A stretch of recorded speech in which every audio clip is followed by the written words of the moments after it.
Essa chama que queima por dentro. Sempre tive isso. Um anseio de fazer algo grandioso e importante. Mas a porta sempre era fechada.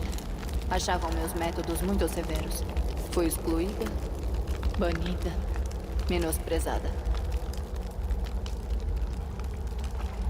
Mas a ordem. Chamei a atenção deles. Perceberam que a coragem me movia. Coragem de mudar o mundo para melhor. Eles reabriram essa porta.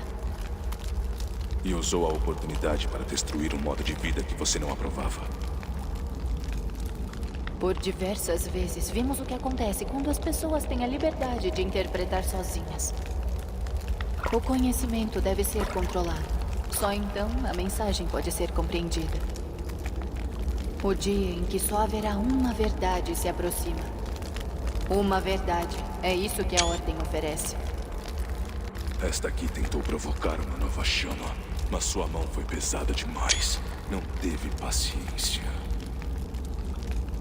Esta sua purificação acaba aqui.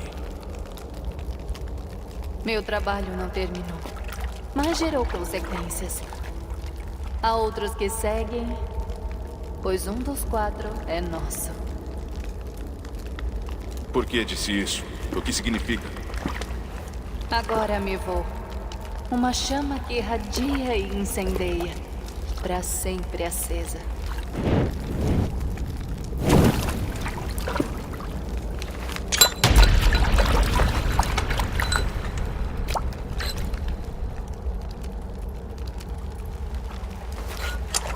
Para Helheim, chamas mais frias e cruéis aguardam.